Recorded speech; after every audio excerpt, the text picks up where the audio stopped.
Así que voy a hacer un repaso breve de lo que estudiamos anoche. ¿Qué profecía estudiamos anoche para los que estuvieron? La profecía de Daniel, el capítulo 7. Vamos a repasar los eventos importantes de Daniel 7. En primer lugar tenemos un león. ¿Qué representa el león? Babilonia. Es decir, la cadena profética comienza con el reino que existe en los días de Daniel. Comienza con Babilonia. Luego entonces tenemos un oso. ¿Qué representa el oso? Los medos y los persas que conquistan a Babilonia. Luego tenemos un leopardo. ¿Qué representa el leopardo? Grecia, que conquista al reino de los medos y los persas. Luego tenemos una cuarta bestia espantosa y terrible, que tiene dientes de hierro, que lo conecta con Daniel 2, a donde tenemos las piernas de hierro. Y dice que esta bestia desmenuza, destroza, pisotea todo lo que consigue por el camino. Y esta cuarta bestia tiene 3 etapas consecutivas de dominio. ¿Cuáles son esas 3 etapas de dominio que tiene esta cuarta bestia? En primer lugar, la cuarta bestia gobernando por un periodo sin cuernos. Eso lo estudiamos anoche. La mayoría del tiempo de este cuarto reino, el reino existe sin cuernos. Pero luego, hacia el final de su periodo de dominio, en la cabeza de esta cuarta bestia le salen ¿qué? Le salen 10 cuernos. Y luego cuando los 10 cuernos están completos, en medio de los 10 sale un cuerno pequeño, un cuerno pequeño.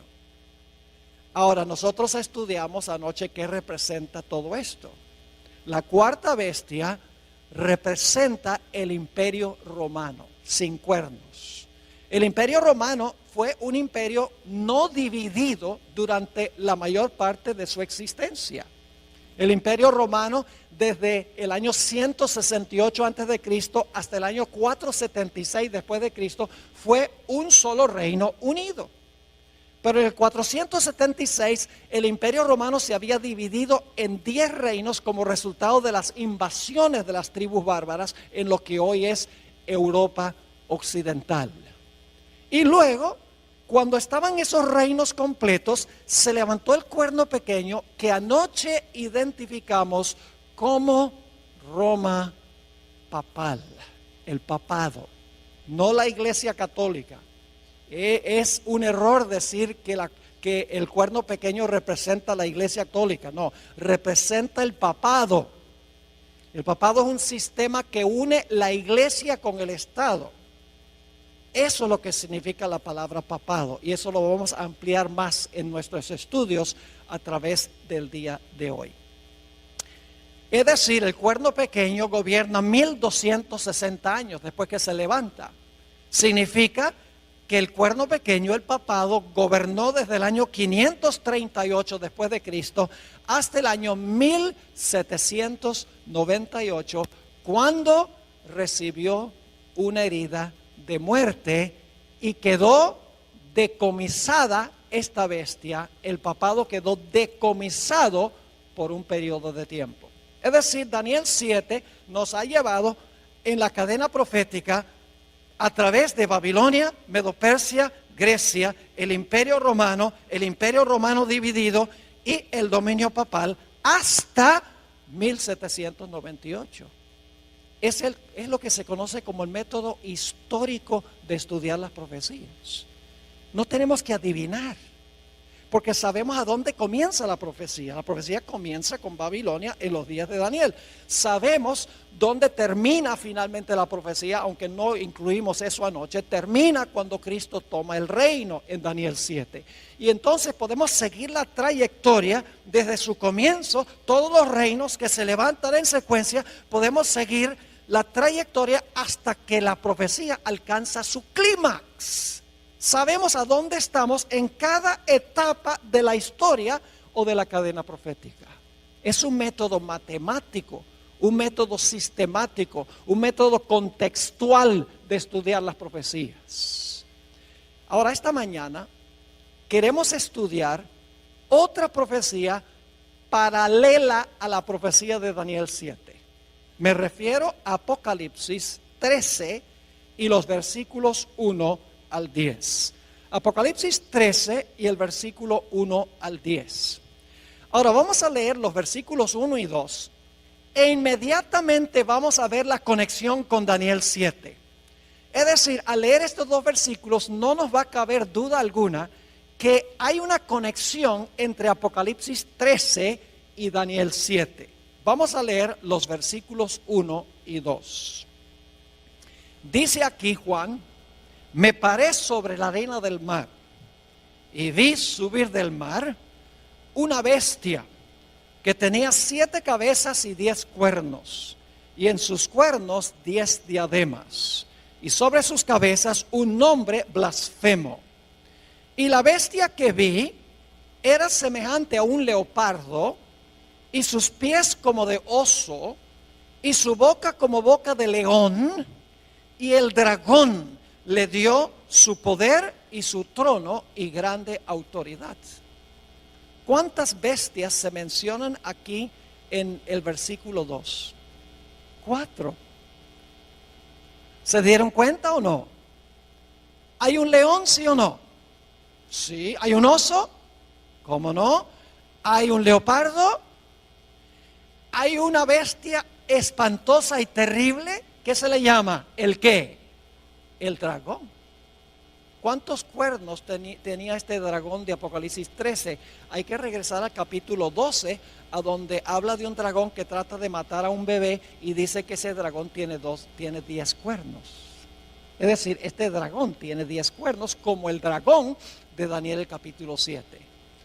Pero hay algo interesante en Apocalipsis 13:2, y es que mientras que en Daniel las bestias tienen cierto orden: león, oso, leopardo y dragón, en Apocalipsis el capítulo 13 las bestias se presentan en orden inverso: dragón, leopardo, oso y león.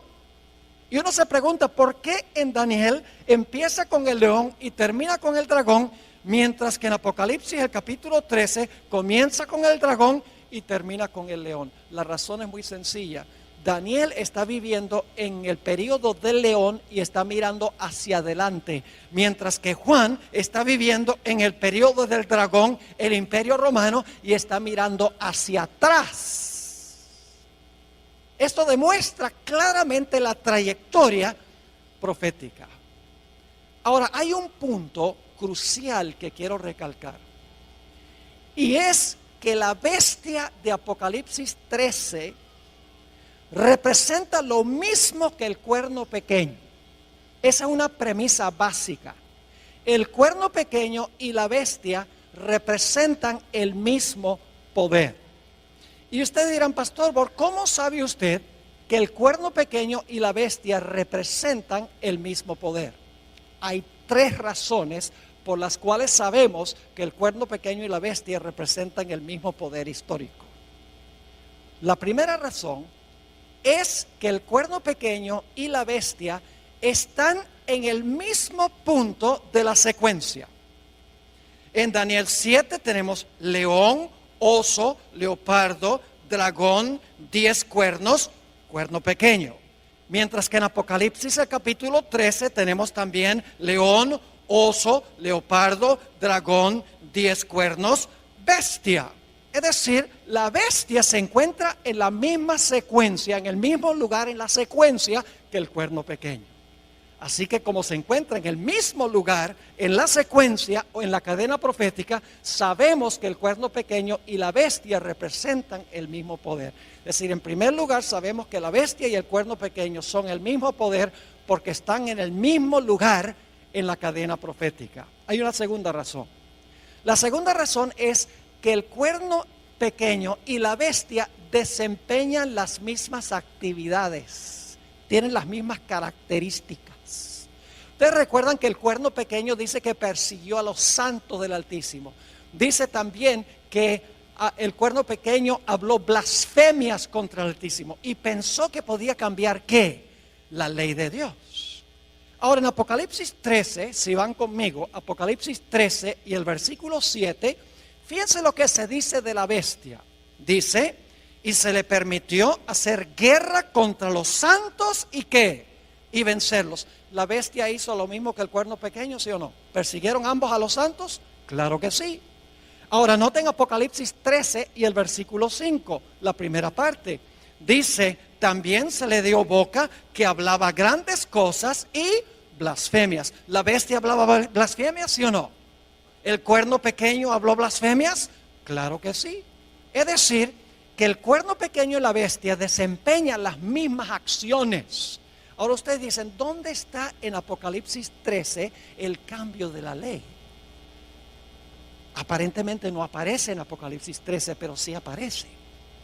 En Daniel 7 dice que el cuerno pequeño pensó que podía cambiar la ley. Y nosotros sabemos que ese cambio en la ley primordialmente fue el cambio del día de reposo del sábado al domingo. Ahora yo pregunto, en Apocalipsis 13, ¿qué va a imponer la bestia que se levanta de la tierra? Va a imponer la marca de la primera bestia. La marca de la bestia es el cambio que hizo la bestia ¿en qué? En la ley de Dios. Es decir, al final de la historia, los Estados Unidos, vamos a encontrar, va a imponer la marca, va a imponer el cambio en la ley que hizo el cuerno pequeño durante los 1260 años. En segundo lugar, la razón por la cual sabemos que el cuerno pequeño y la bestia representan el mismo poder es porque desempeñan las mismas acciones. La tercera razón por la cual sabemos que el cuerno pequeño y la bestia representan el mismo poder es que ambos gobiernan el mismo periodo de tiempo. Noten Apocalipsis 13 y la última parte del versículo 5. Dice, también se le dio boca que hablaba grandes cosas y blasfemias, y se le dio autoridad para actuar ¿cuánto tiempo? 42 meses. Inmediatamente alguien dice, ese no es el mismo periodo de tiempo, porque el cuerno pequeño gobernó por tiempos, la mitad de un tiempo. Aquí dice que la bestia gobernó por 42 meses. No es lo mismo. Claro que es lo mismo. Se expresa en forma distinta. Anoche vimos que tiempos, la mitad de un tiempo son ¿cuántos años? 3 años y medio. ¿Cuántos días tiene el año bíblico? 360. ¿Quiere decir que iba a gobernar cuánto tiempo? 3 años y medio por 360 da ¿cuánto? 1260. Ahora, si el año bíblico tiene 360 días, ¿cuántos días tiene el mes bíblico? 30. Y dimos evidencia para eso anoche. Ahora, 42 meses multiplicado por 30 días, cada mes, ¿cuánto nos da? 1260 días. Y por si acaso todavía no lo creen, en Apocalipsis 12 claramente dice que la mujer tuvo que huir al desierto porque estaba siendo perseguida y tuvo que huir por 1260 días. 3 formas de comprobar lo mismo. Tiempo es la mitad de un tiempo, 42 meses y 1260 días. Y días representan ¿qué? Años en las profecías. Así que sabemos por 3 razones que el cuerno pequeño y la bestia son lo mismo. Número 1, están en el mismo lugar en la secuencia o en la cadena profética. Número 2, desempeñan las mismas actividades y tienen las mismas características. Número 3, gobiernan durante el mismo periodo de tiempo. Y ustedes dicen, pastor, ¿por qué está enfatizando tanto que el cuerno pequeño y la bestia son lo mismo? Porque Apocalipsis 13 agrega detalles en cuanto al futuro del cuerno pequeño que no están en Daniel 7. Apocalipsis 13 expande lo que está en Daniel 7. Nos da una etapa final del cuerno pequeño que no se encuentra explícitamente en Daniel el capítulo 7. El dominio del cuerno pequeño en su primera etapa terminó en el año 1798. En Apocalipsis 13:10 encontramos una descripción de la terminación de los 1260 años. Dice allí, si alguno lleva en cautividad, va en cautividad. Si alguno mata a espada debe ser muerto. Aquí está la paciencia y la fe de los santos. Cuando terminaron los 1260 años, la Biblia dice que el poder que había llevado cautivo, ahora fue cautivo. El poder que había matado con la espada, ahora es muerto con la espada. Cautiverio y espada son el castigo de la bestia que gobernó durante un periodo de 42 meses. Ahora, ¿qué significa que este poder que llevaba en cautiverio iba a ir en cautiverio? Generalmente, como adventistas, nosotros decimos que el cautiverio representa el hecho de que el Papa Pío VI fue llevado cautivo a Francia, a donde murió en exilio. Generalmente le aplicamos esto específicamente a un papa. Pero mis hermanos y hermanas, esto tiene una explicación mayor. No es meramente un papa el que va a cautiverio en 1798. Es la bestia. Todo el sistema va en cautiverio en 1798. No solamente un papa individual. Ahora, en unos momentos vamos a ampliar más lo que significa que la bestia fue llevada cautiva en 1798 y que recibió una herida de la espada. Hablemos en primer lugar de la espada. ¿Qué representa la espada que la bestia usaba para matar y que le dio la herida mortal a la bestia?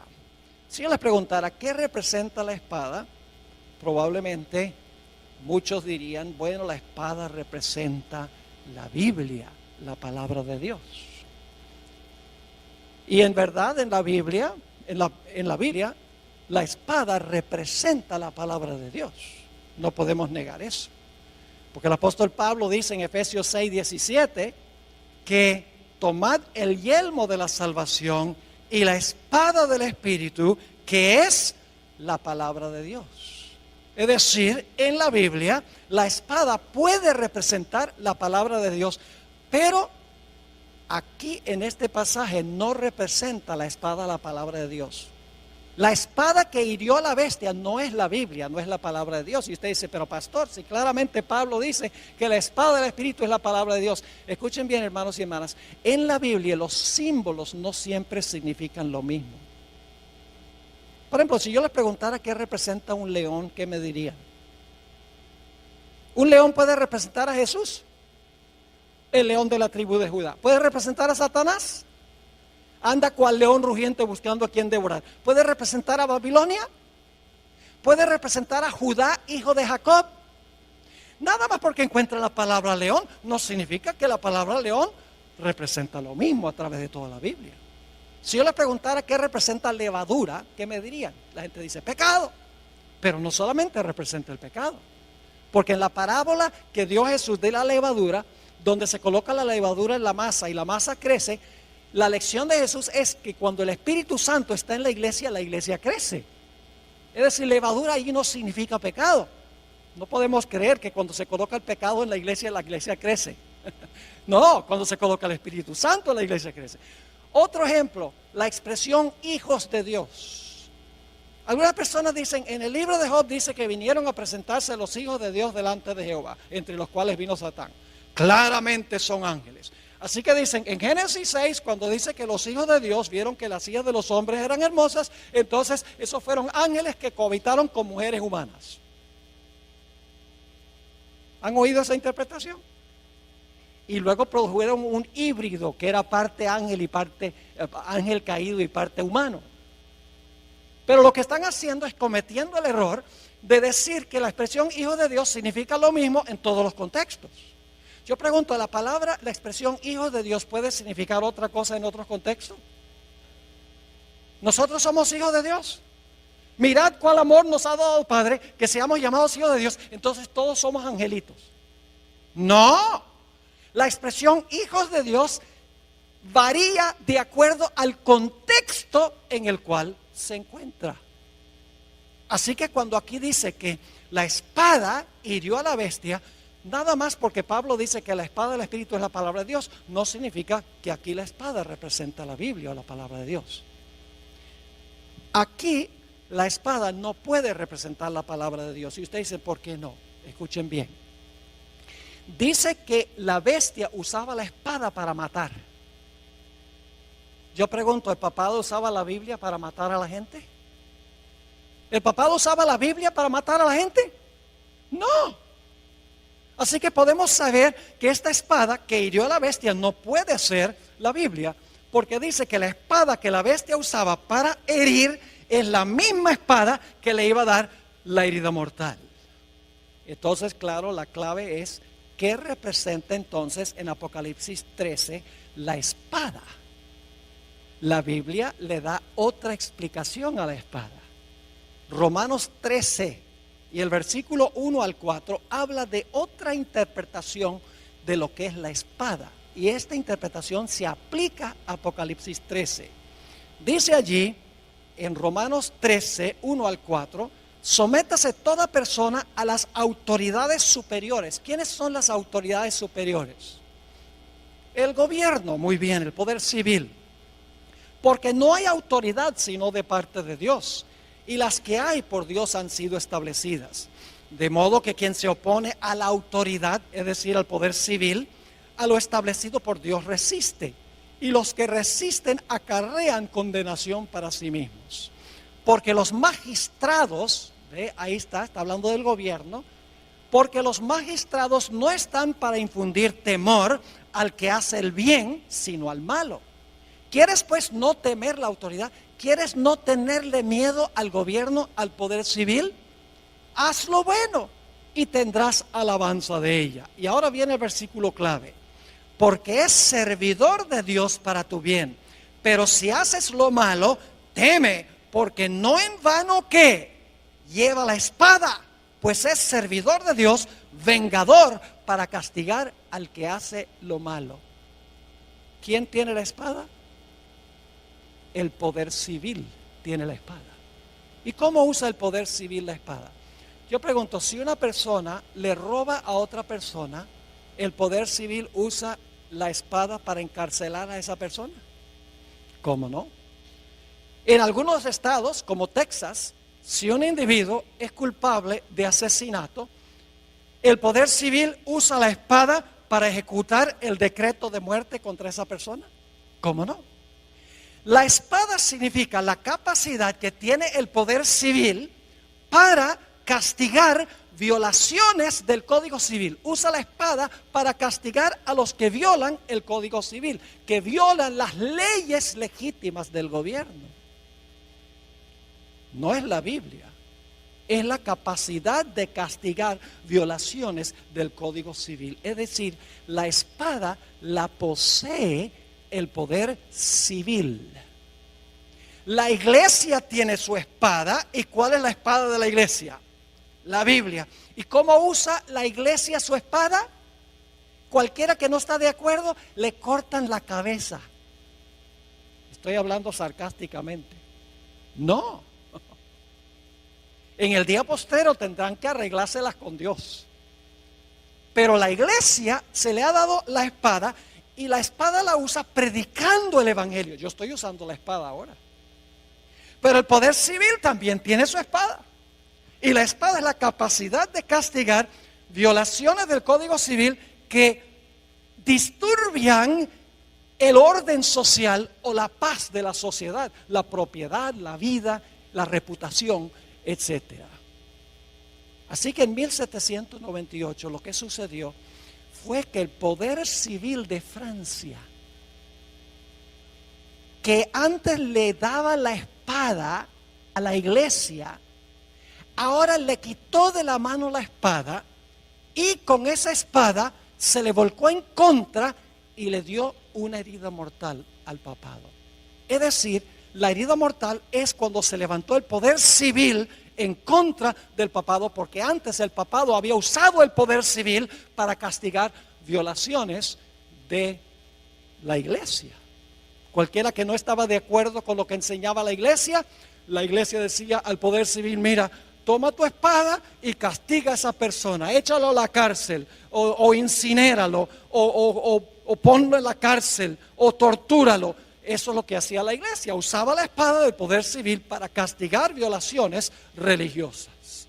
Pero en 1798 Francia le quitó la espada a la iglesia católica, a la iglesia romana, le dijo: ya no vas a usar más la espada para perseguir. Y la espada se le volcó en contra de el papado en 1798. También dice la profecía que el que llevaba en cautiverio iba a ir en cautiverio. El papado llevaba en cautiverio a toda la gente. Pero dice que este sistema iba a ir ¿cómo? Iba a ir cautivo. Ahora, ¿qué significa que iba a ir cautivo este sistema? Necesitamos regresar al tiempo cuando las tribus bárbaras estaban invadiendo el Imperio Romano. Cuando estas naciones bárbaras vinieron del norte del imperio y empezaron a parcelarse lo que hoy es el Imperio Romano, lo que había sido el imperio occidental, el imperio que quedaba en Europa, las naciones donde está en Europa hoy, esa región se convirtió en un caos. No había emperador, no había quien pusiera ley, quien pusiera orden. Y por lo tanto, las tribus bárbaras le pidieron al obispo de Roma, que su religión se había proliferado por todo el imperio para ese tiempo, le dijeron: ¿por qué no pones tú la ley y el orden aquí en el imperio? Porque todo está en caos. Y de esa manera el obispo de Roma, que hoy conocemos como Papa, no solamente comenzó a gobernar en cosas religiosas, no solamente era el líder de la iglesia, sino que también se convirtió en el líder civil. Ahora, antes de que el papado ascendiera al trono temporal, el papado estaba atado, es decir, la bestia estaba atada y no podía desempeñar sus acciones. Pero cuando se quitó la restricción del imperio y el papado pudo subir al trono temporal, el papado ahora quedó libre para perseguir y desempeñar las acciones que dice la profecía. Es decir, lo que significa que este poder estaba atado, significa que los poderes civiles están en función y por lo tanto, estando los poderes civiles en función, el papado no puede dominar en asuntos civiles. El quitar la restricción significa que ahora los poderes civiles le rinden su apoyo al papado para que el papado pueda desempeñar sus funciones. Quiero leerles un par de citas de un cardenal de la Iglesia Católica, Enrique Eduardo Manning, a donde él explica lo que acabo de describir. Dice lo siguiente: cuando las tribus bárbaras, y yo no sé si vamos a tener esto en la pantalla para que la gente pueda ver esta cita, tal vez no la vamos a tener, pero voy a leerlo de todas maneras. Dice que cuando las tribus bárbaras invadieron el imperio, escuchen bien, los pontífices se hallaron solos porque ya no había emperador. Como la única fuente del orden, la paz, la ley y la seguridad. Es decir, cuando los bárbaros invadieron, ahora como no había emperador, no había ley ni orden, dice que el único que podía mantener un poco el orden eran los obispos, es decir, el obispo de Roma, los que llamamos papas hoy, los pontífices. Y ahora escuchen cómo se describe esto. Y desde la hora de esta liberación providencial, ¿qué necesita usted hacer para liberar a alguna persona? La persona tiene que estar ¿qué? La persona tiene que estar cautiva, ¿verdad? Si se va a librar es porque está cautiva. Es decir, cuando el Papa asciende, dice esto, para establecer orden en el imperio, no solamente religioso, sino civil, dice, desde la hora de esta liberación providencial, cuando por intervención divina se le cayeron las cadenas de las manos al sucesor de Pedro. Es decir, cuando ahora el papado no solo gobierna en asuntos religiosos, sino en asuntos civiles, dice que se le caen las cadenas de las manos al sucesor de Pedro, porque antes estaba ¿qué? Encadenado. como una vez habían caído de las suyas, ningún soberano ha reinado en Roma, sino el vicario de Jesucristo. En otra cita, Manning dice lo siguiente: el papado esperó hasta el momento propicio en que Dios rompiera sus ¿qué? ¿En qué condición estaba el papado antes de ascender al poder civil, de usar el poder civil? ¿Estaba qué? Atado. Dicho sea de paso, aquí tenemos que entender 2 Tesalonicenses 2, donde dice que había uno que detenía para que no se manifestara el hombre de pecado. ¿Lo han leído? ¿Qué era lo que detenía al papado para que no pudiera manifestarse? El poder civil de Roma. Mientras el poder civil de Roma estaba, el hombre de pecado estaba ¿qué? Atado. Cuando es quitado del medio el poder civil y ahora el papado gobierna, ahora es ¿qué? Librado. ¿Están entendiendo o no? Ahora dice, el papado esperó hasta el momento propicio en que Dios rompiera sus ataduras y lo librara de la sujeción a los poderes civiles. ¿De qué es la liberación del papado? Son librados de sujetarse ¿a qué?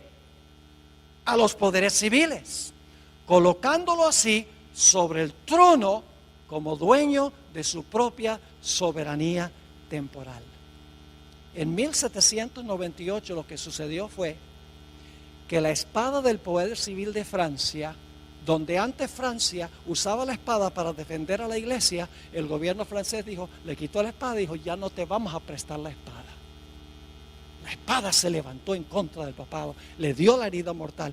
Y en vez del papado ahora estar libre de ejercer dominio temporal, ahora el gobierno francés y nación tras nación en Europa le pone restricciones, no dejan que la iglesia use el poder civil y por lo tanto se le ponen otra vez las esposas a este sistema y queda encarcelado.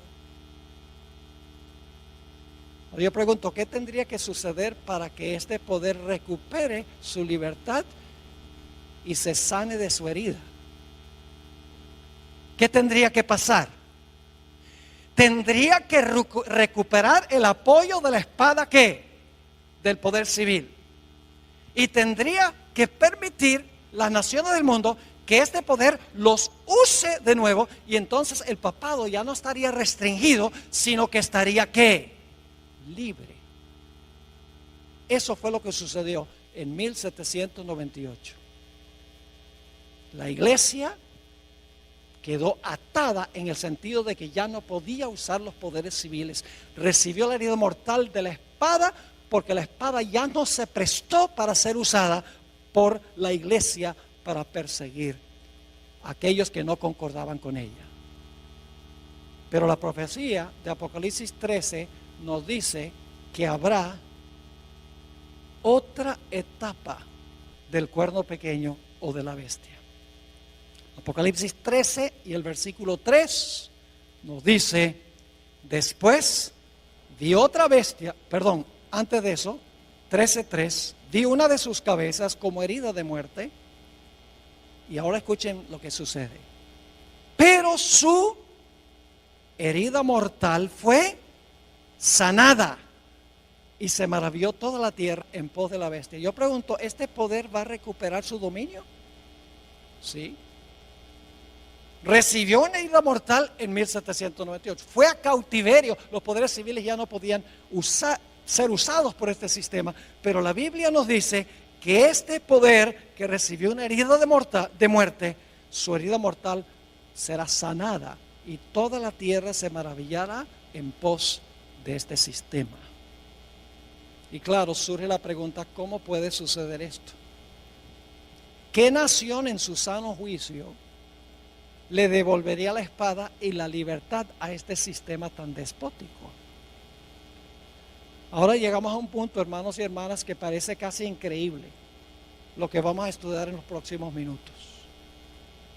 En Apocalipsis 13:11, inmediatamente después de hablar de la herida mortal y el cautiverio de la bestia, habla de una segunda bestia que se levanta de la tierra. Vamos a leer Apocalipsis 13:11. Después vi otra bestia que subía de la tierra Y tenía 2 cuernos semejantes a los de un cordero, pero hablaba como un dragón. Ahora, ¿qué representa esta segunda bestia de Apocalipsis 13? Les voy a dar las características rapidito. En primer lugar, tiene que levantarse alrededor del año 1798. Porque dice que después de ver a la primera bestia, vio levantarse a esta segunda bestia. Es decir, este poder tiene que levantarse alrededor del año 1798, cuando la primera bestia recibe su herida mortal. En segundo lugar, esta bestia que se levanta de la tierra tiene que levantarse en un lugar distinto que las primeras bestias. Las primeras 4 bestias se levantaron en Asia y en Europa. Los primeros 2 poderes son asiáticos. Los 2 siguientes poderes son europeos. Pero esta bestia no se levanta del mar a donde se levantaron las primeras bestias. Se levanta de la tierra. Tiene que levantarse en otro sitio distinto. Este poder tiene que ser una superpotencia mundial políticamente, porque va a mandar a todo el mundo a adorar a la primera bestia. Tiene que ser una potencia económica, porque va a poder prohibir comprar y vender a nivel global. Tiene que ser una superpotencia militar, porque va a imponer el decreto de muerte contra aquellos que no adoren a la primera bestia y reciban su marca. También sabemos que esta segunda bestia es más joven que la primera bestia. La primera bestia tuvo una larga trayectoria, 1260 años, recibió su herida mortal y luego se levanta, está retoñando después de 1798, esta bestia que se levanta de la tierra. La segunda bestia es más joven que la primera bestia, pero es contemporánea con la primera bestia. Ahora, lo más insólito e increíble, mis hermanos y hermanas, es que esta segunda bestia que se levanta de la tierra va a ayudar a la primera bestia a recuperar el poder que perdió, a recuperar su libertad y su espada. Ustedes dicen, ¿cómo sería posible eso? Que esta nación, porque una bestia representa una nación, que se levanta alrededor del año 1798, una superpotencia económica, política, militar, que no se levanta ni en Asia ni en Europa, que esa nación lo que va a hacer es ayudar a la primera bestia a recuperar la espada y a salir de la cárcel. ¿Cómo es posible tal cosa? Es lo que la profecía dice. Ahora escuchen, las bestias de Daniel 7, cada una pelea con la bestia anterior para quitarle el poder. El oso acaba con el león. El leopardo acaba con el oso. Y la bestia espantosa y terrible acaba con el leopardo. Pero la función de esta bestia que se levanta de la tierra no es pelear contra la bestia anterior, sino ayudarle a recuperar su poder. Y usted dice, ¿cómo sabe eso? Hermanos y hermanas, porque la profecía dice que todo lo que hace esta segunda bestia es para complacer a la primera. No para pelear con la primera, sino para complacerla. Vamos a notar los detalles. Apocalipsis 13, 12. Apocalipsis 13, 12. Hablando de esta segunda bestia, dice, y ejerce toda la autoridad ¿de quién? De la primera bestia. ¿Por autoridad de quién gobierna la segunda bestia? De la primera. Dice, ejerce toda la autoridad de la primera bestia y luego dice, en presencia de ella. Esa expresión, según algunas versiones, significa a favor de ella. Es decir, esta bestia que se levanta de la tierra, en primer lugar, ejerce la autoridad de la primera bestia.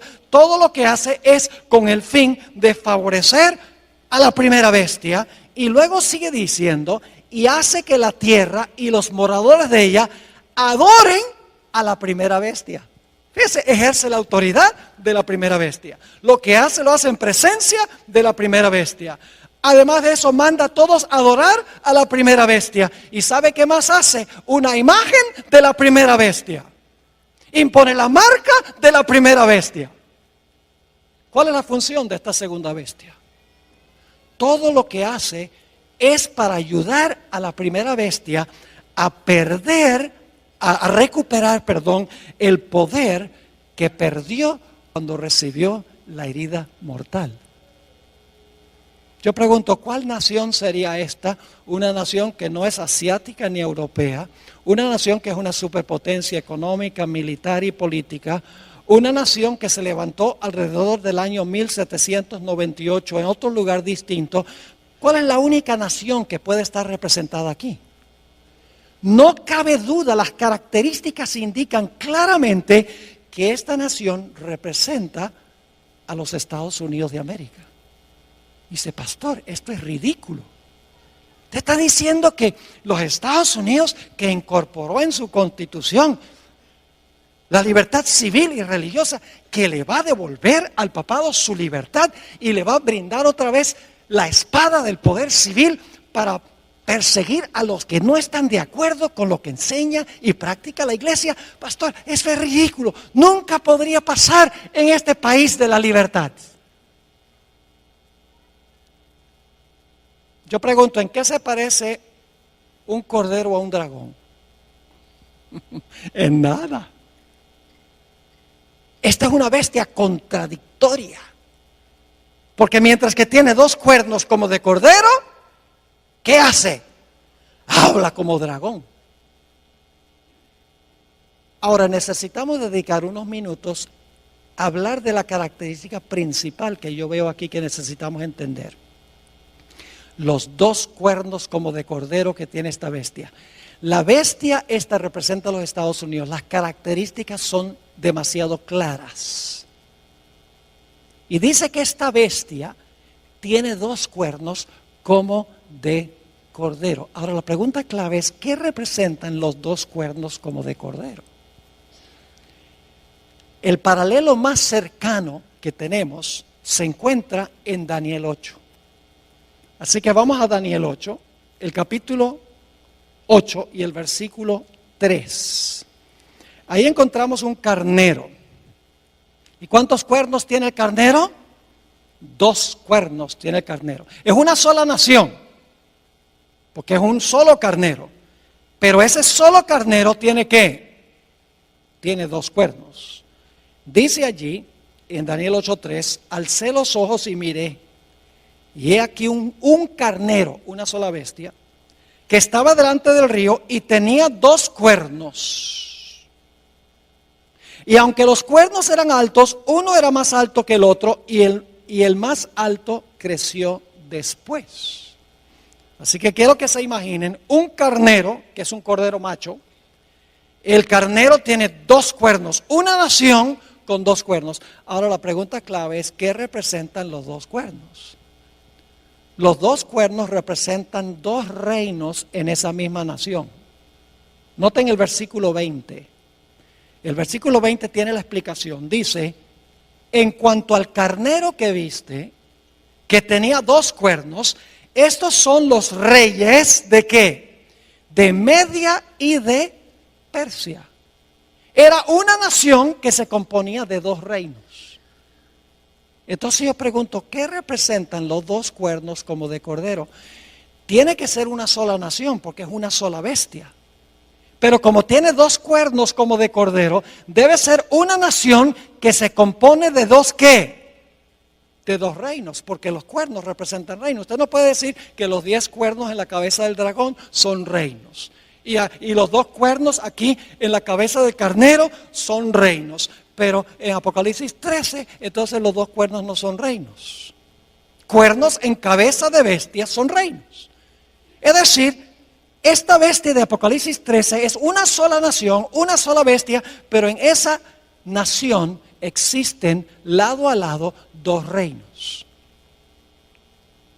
Y lo importante que queremos notar es que son dos cuernos como de cordero.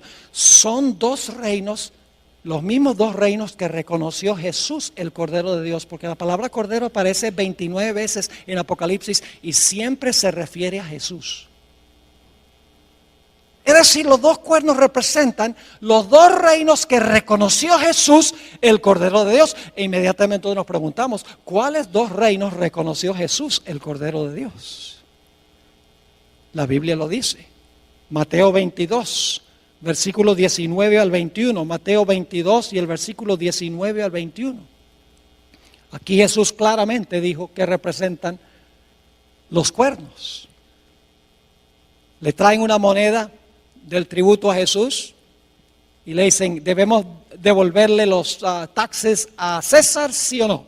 Y fíjense lo que dice Jesús. Mostradme la moneda del tributo. Y ellos le presentaron un denario. Entonces le dijo, ¿de quién es esta imagen y la inscripción? Es decir, la cara de quién y el nombre de quién está en esta moneda. Le dijeron, de César. Y les dijo, dad pues a César lo que es de César y a Dios lo que es de Dios. ¿Cuántos reinos reconoció Jesús el Cordero de Dios? 2. El de César sería el poder ¿qué? Civil. Y el de Dios sería lo que llamamos la iglesia. Es decir, los 2 reinos que reconoció Jesús es el reino de la iglesia y el reino del Estado. ¿Deben estar juntos o separados? Separados.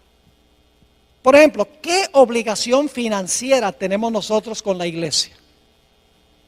El diezmo. ¿Y qué obligación financiera tenemos con el poder civil? Los impuestos. Yo pregunto, ¿sería apropiado que la iglesia le dijera al poder civil, mira, danos un porcentaje de los taxes? No. ¿Sería lícito que el poder civil le dijera a la iglesia, tiene que devolverme un 20% del diezmo? No. Cada reino funciona en su propia esfera, separado uno del otro. Es una sola nación, los Estados Unidos, pero en esa sola nación existen 2 reinos, la iglesia y el poder civil. ¿Y saben algo? Yo vivo en los Estados Unidos y soy ciudadano de 2 reinos. Yo soy ciudadano de los Estados Unidos porque nací en Wisconsin. Y soy ciudadano de la iglesia también porque me bautizó y soy miembro de la iglesia adventista del séptimo día. En una misma nación pertenezco a 2 reinos, la iglesia y también el Estado. ¿Están entendiendo lo que significan los 2 cuernos? Representa el hecho de que en una sola nación, los Estados Unidos, va a existir la idea de 2 reinos separados uno del otro. El gobierno, el poder civil y la iglesia, el poder religioso. Y escuchen bien, el Señor Jesucristo rehusó la idea de que la iglesia usara el poder civil, la espada del poder civil para defender su reino. Desde un comienzo de su ministerio, el diablo le ofreció a Jesús todos los reinos del mundo. ¿Y qué dijo Jesús? Apártate de mí, Satanás. Yo no vine a tomar las riendas del poder civil, yo vine a establecer mi iglesia.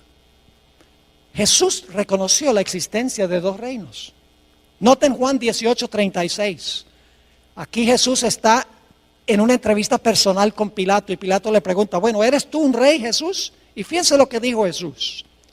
Mi reino no es de este mundo. ¿Cuántos reinos reconoció Jesús? 2. El de él y ¿cuál? El del mundo. Mi reino no es de este mundo. Si mi reino fuera de este mundo, mis servidores pelearían, usaría la espada en otras palabras, para que yo no fuera entregado a los judíos, pero mi reino no es de aquí. Pero ¿saben lo que querían los judíos? Los judíos constantemente querían que Jesús se apropiara del poder civil, del poder del gobierno, que usara la espada para imponer su religión. Jesús dijo, yo no vine a eso. Yo vine a establecer un reino, mi iglesia. La hermana White dice que Jesús se mantuvo separado de la administración del gobierno civil de Roma. Nunca vemos a Jesús apelando a Roma para defender su reino. Jamás. Sus propios discípulos manifestaron que ellos querían usar la fuerza del poder civil para castigar al que no estaba de acuerdo con el reino de Jesús. Santiago y Juan, los hijos del trueno, cuando Jesús estaba en su último viaje a Jerusalén, Jesús quería pasar por algunas aldeas samaritanas para cortar camino a Jerusalén y pidió permiso y las aldeas dijeron, no puedes pasar por aquí. Santiago y Juan se indignaron y le dijeron a Jesús, ¿cómo se les ocurre a esas aldeas decirle no a nuestro Mesías? ¿Quieres que llamemos fuego del cielo y quememos esas ciudades? Querían usar la fuerza para imponer su religión. Cuando Jesús alimentó a los 5,000, Judas, el cabecilla, revolvió a la muchedumbre para que tomaran a Cristo y lo hicieran rey. La Biblia dice que Jesús se fue, no había venido para ser rey. Y cuando Jesús estaba en Getsemaní y vinieron a arrestar a Jesús, el apóstol Pedro saca la espada y le tira un zarpazo al siervo del sumo sacerdote y le cortó la oreja. Y créame, no le estaba tratando de cortar la oreja, le quería cortar la cabeza, pero le falló la puntería, porque era pescador y no soldado. ¿Y qué le dijo Jesús? Bien hecho, Pedro. Y le dijo a los otros discípulos, tomen ustedes también la espada, defiendan mi reino. No. Jesús dijo algo muy parecido a lo que leímos en Apocalipsis. Dijo, guarda tu espada en su lugar, porque el que mata la espada, a espada será muerto. Apocalipsis 13:10 está en los evangelios. El Señor Jesucristo no vino a este mundo para establecer su reino usando la espada del poder civil. Pero yo pregunto, después de algunos siglos, ¿qué hizo la iglesia? La iglesia se tornó apóstata porque ascendió al trono, fue librado de los poderes civiles y ascendió ahora para gobernar, salió de la cárcel, fue librado y ahora gobierna en asuntos civiles y usa la espada del poder civil para imponer su religión. Eso pasó en los días de Constantino. En adelante la iglesia se tornó apóstata. Y el reino que Jesús había rechazado, ahora el obispo de Roma dijo, yo lo acepto. ¿Están entendiendo lo que significa la liberación de este sistema? Lo que significa el tomar la espada. Mis hermanos y hermanas, lo que sucedió en 1798 fue que el poder civil le quitó el apoyo de la espada al papado. Dijo, ya no nos vas a usar más. Y como ya no lo podía usar más, este poder quedó cautivo, quedó amarrado. El mismo libro de Apocalipsis explica qué significa estar atado o estar librado. Permítame mencionar brevemente eso y luego terminamos.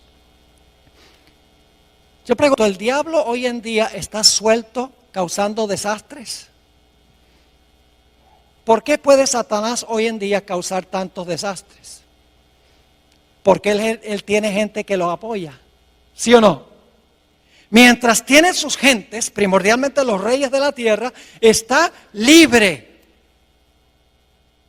Pero ¿qué sucede en la segunda venida de Jesús? Todos los que lo apoyan, ¿qué? Van a quedar muertos. Y como resultado, ¿qué va a pasar con Satanás? Dice que desciende un ángel del cielo con una gran cadena en su mano y lo amarra y lo echa en la prisión. Cuando Satanás no tiene quien lo apoye, está atado. Pero yo pregunto, ¿después del milenio va a ser desatado? ¿Qué significa el hecho de que va a ser desatado? Significa que ahora todos los impíos van a ¿qué? A resucitar. Ahora tiene quien los apoye. Y por lo tanto dice, será soltado de su prisión. Cuando el papado tenía el apoyo de los poderes civiles, estaba ¿qué? Libre para hacer sus acciones que menciona la Escritura. Pero cuando recibió la herida mortal, cuando perdió el apoyo del poder civil, ¿qué sucedió? Quedó ¿qué? Atado. Pero yo pregunto, ¿va a llegar el momento en que va a ser desatado? Sí, cuando los poderes civiles le brinden otra vez su apoyo. ¿Me están entendiendo lo que estoy diciendo? Segundo de Tesalonicenses 2 es un capítulo supremamente importante para entender esto. Mis hermanos y hermanas, Jesús vino solo para establecer un reino espiritual, la iglesia. Y que la iglesia usara la espada del Espíritu, que es la palabra de Dios. Nunca usar el poder civil. Pero la Biblia dice que este poder, el papado, que imperó por 1260 años, su herida mortal se va a sanar. Y no solo Europa, sino todo el mundo se va a maravillar en pos de este sistema. Y yo les digo, yo fui a Filadelfia cuando vino el Papa y les puedo asegurar que lo vi con mis propios ojos. ¿Cómo esta profecía se puede cumplir esta tarde? Voy a compartir un poco más de detalles con ustedes. Jesús vino a implantar los principios de su reino en el corazón del ser humano. Termino con un versículo, dos versículos. Lucas 17, 20 y 21 nos dice por qué Jesús vino. Dice, preguntado por los fariseos, ¿cuándo había de venir el reino de Dios? Y ellos, claro, creían que era el reino de la fuerza. Le respondió y dijo: el reino de Dios no vendrá con advertencia. La palabra significa no vendrá con una exhibición externa de poder. Ni dirán, helo aquí o helo allí. Porque he aquí el reino de Dios está en vosotros. Una mejor traducción que entre es: el reino de Dios está en vosotros. Cristo vino a implantar los principios de su reino en el corazón humano. No vino a tomar las riendas del poder civil para imponer por la fuerza su religión. Vamos a repasar para colocar el marco de lo que vamos a hablar esta tarde. Babilonia, Medo-Persia, Grecia, el Imperio Romano dividido. El papado gobierna 1260 años. Recibe una herida mortal en 1798. Por un tiempo el poder está inactivo, pero mientras ese tiempo inactivo existe, se levanta otra nación. Cuando cae la primera en 1798, los Estados Unidos, y después de un periodo de inactividad, el poder que gobernó durante los 1260 años va a recuperar la espada y su libertad. ¿Dónde estamos en la cadena profética? Dígame usted, ¿dónde estamos en la cadena profética? Hermanos y hermanas, nosotros estamos ahora en la terminación del periodo de la herida mortal. El próximo evento, el evento final en la cadena profética, es cuando este sistema recupere la espada y la libertad. Y hoy hay señales que demuestran que eso está sucediendo. Bajo el pretexto del cambio climático, podría presentarles un tema de 1 hora nada más sobre eso. ¿Han oído ustedes del proyecto 2030 de las Naciones Unidas? Esto no es sensacionalismo, esto lo han puesto en forma escrita. Con el liderazgo del papado, la encíclica Laudato Si, todos los gobernantes del mundo en París, de las naciones del mundo, firmaron un acuerdo para acabar para el año 2030, y hay un montón de especificaciones, para el año 2030, acabar con el problema del cambio climático y acabar totalmente con la pobreza a nivel mundial. Y el que está detrás de eso es el Papa Francisco I. Todo el mundo, todos los reyes de la tierra están siguiendo la agenda de la Iglesia romana, como que han olvidado la historia. Nuestro propio presidente Barack Obama desconoce estas cosas, porque han olvidado la historia, ya sea voluntariamente o ya sea porque ignoran la historia. La Biblia dice que la van a repetir. Nosotros tenemos una función, hermanos y hermanas, y es proclamar estas cosas. Porque la gente está inquieta, la gente no sabe qué está pasando, la gente sus corazones están angustiados de temor, porque no saben para dónde va todo esto. La iglesia adventista sabe para dónde va todo esto. Ay de nosotros si nosotros no compartimos este mensaje con la gente que está buscando paz y tranquilidad en su vida. ¿Le quedó claro lo que estudiamos? Gloria a Dios. Ahora esta tarde lo que vamos a hacer en el primer tema, creo que es a las 3 de la tarde, le voy a comprobar, leyendo citas de los fundadores constitucionales de los Estados Unidos, a donde ellos vez tras vez en sus escritos dicen: lo que caracteriza a esta nación es que hay dos reinos, la iglesia y el Estado, separados uno del otro. Lo dice la primera enmienda a la Constitución de los Estados Unidos. Ahí están los dos cuernos como de cordero. En la misma Constitución de los Estados Unidos están los dos cuernos. Y en los escritos de George Washington, está en los escritos de Benjamin Franklin, está en los escritos de James Madison, de Thomas Jefferson, de Juan Adams. Todos se refieren a estos dos cuernos, libertad civil y libertad religiosa, separando la iglesia del Estado. El papado dice: no, lo que tenemos que hacer es unir la iglesia con el Estado. Eso es lo que hace que el papado sea papado. Es que es capaz de unir la iglesia con el poder civil para imponer por la fuerza su religión y sus prácticas. Quiero aclarar que no me estoy refiriendo aquí a las personas que pertenecen, individuos que pertenecen a esta iglesia. Yo creo que usted ama a Jesús, le sirve lo mejor que puede de acuerdo al conocimiento que tiene. Esto no es un ataque contra personas que están dentro de este sistema. Que la gente desconoce esto. Pero Dios llama a esa gente a salir de ese sistema una vez que conocen la verdad. Oremos. Padre Celestial, gracias te damos por la claridad de la cadena profética.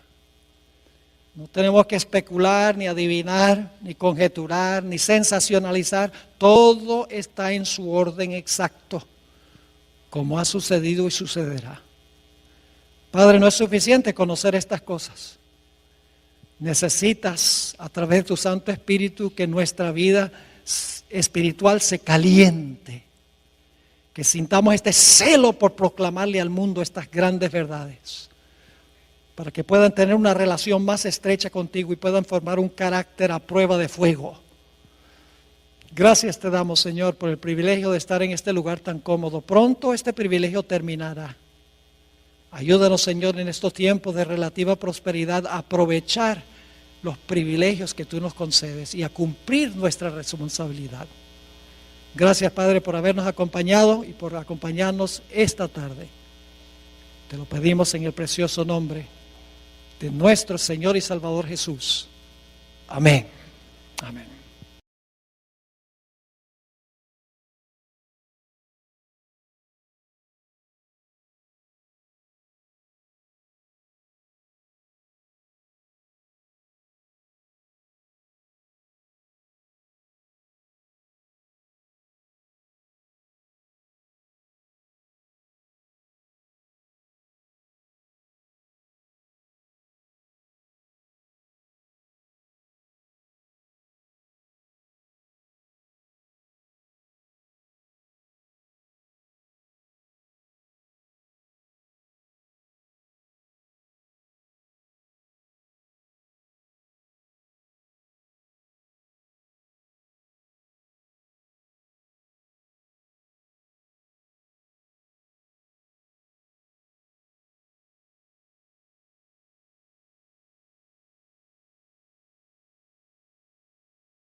trước rung động là khi anh mất em, thì sao đôi tay không nắm em lại thật lâu.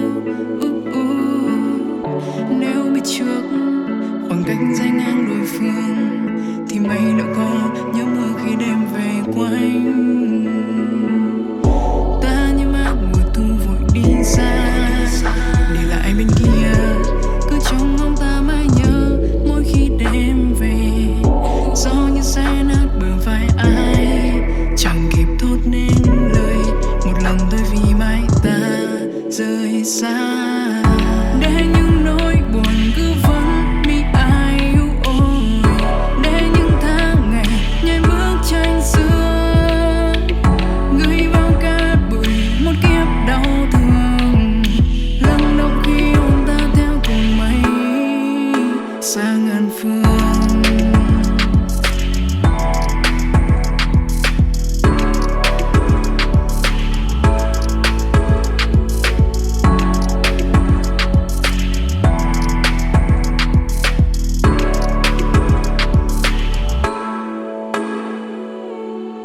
Những ký ức giờ chỉ còn trong nỗi nhớ quạnh nỗi ngồi, lá rơi xuống như mưa vội đêm theo đến nơi xa.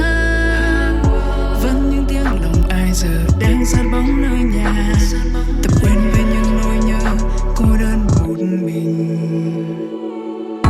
Để những nỗi buồn cứ vẫn bị ai yêu ôi, để những tháng ngày nhai bức tranh xưa gửi vào cát bụi một kiếp đau thương. Lắng động khi ôm ta theo cùng mây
cuộc đời thật vui khi ta có nhau trong đời.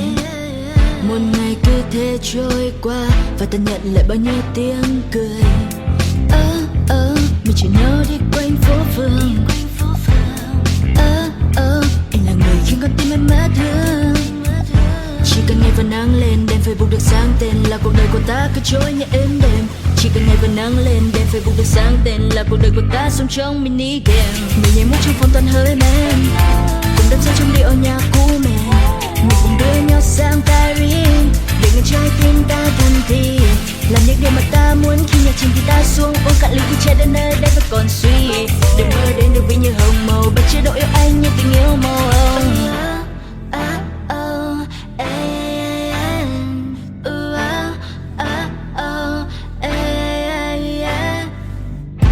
Anh như là con thuyền, em muốn được đắm chìm.